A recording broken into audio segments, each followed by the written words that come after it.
As a part of the new Blue Jacket event, Grand Summoners JP is going to be getting the new 6-star Blue Fang J.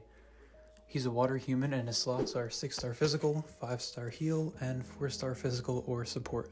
His skill has a 10-second CT, and for 7 seconds, it reduces the enemy's evasion rate by 10%. Fairly underwhelming and won't really affect your gameplay a whole lot. For his art, it does 20,000 water damage physical, and for 20 seconds, it increases all allies' water damage by 50%, and if it's used within the first 120 seconds of the quest, it increases all allies' arts by 20. A pretty interesting buff. The arts gauge is nice, and the damage buff is fairly high for an art, although niche compared to his true art and super art, so this probably won't be seeing much use. For his true art, it does 70,000 water damage physical, and for 30 seconds, it reduces the enemy's damage resist by 40%. If he has more than 90% HP, it reduces their damage resist by 80% instead. This is actually quite strong, and considering how it has a 30-second uptime, it's going to be active for quite a bit, meaning it can be alternated quite easily between his true art and his super art. Definitely really strong and resembles units such as Melty or Ash. For his super art, it does 150,000 water damage physical, and for 60 seconds, he increases his own damage by 50% and own arts by 2 a second, which is stackable. However, if it's used within the first 120 seconds of the quest, it instead increases his damage by 100% and arts by 4 a second. This is an insanely interesting super art because if it's used within the first 2 minutes, he's infinitely stacking 100% damage and 4 arts every use. One thing to note though, whether this is strong all depends on his animations and how long they take, because while it may seem infinite, if he's like ReZero Rem and has a long true art, it'll lower the max stacks he can reach by a bit.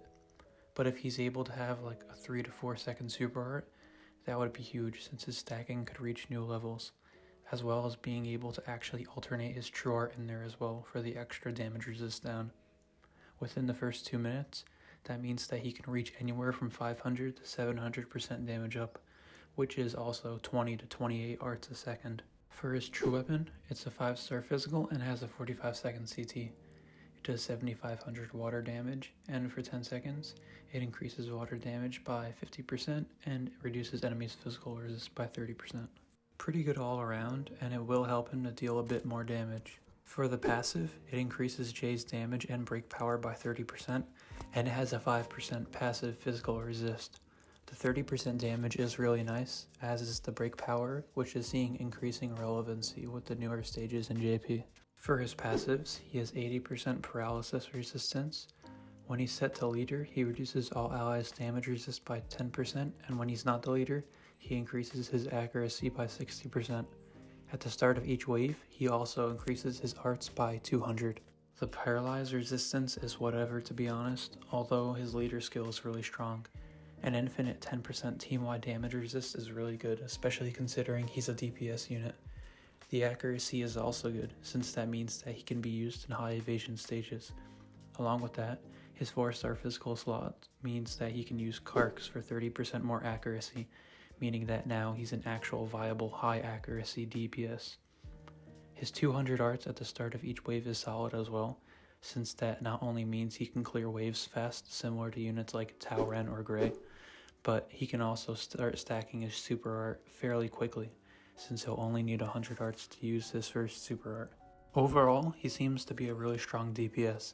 He's basically ReZero Rem, but without the HP loss or his damage being tied to crit. He's arguably the strongest DPS in the game as well, probably tied with Sheltier, although only within the first 2 minutes of the game. He can easily get anywhere from 500 to 700% damage easily with 20 arts or more a second, and a 150,000 multiplier on super art, which is crazy. But after the first 2 minutes, his damage heavily drops, although still having 250 to 350% is still a ton of damage. The one downfall I see is that considering a lot of content takes quite long nowadays in JP, anywhere from 3 to 6 minutes, that means he'll lose a lot of his value in those kinds of stages, considering that he'll only be good within the first stages where you're battling mobs, but once you get to the boss, he'll lose those buffs. We'll have to see how he performs in game to truly see his potential, but with crit, I can see him out-damaging War God Fen and being on par with units like Shaltir. Definitely going to be worth a pickup. Anyways, thanks for watching.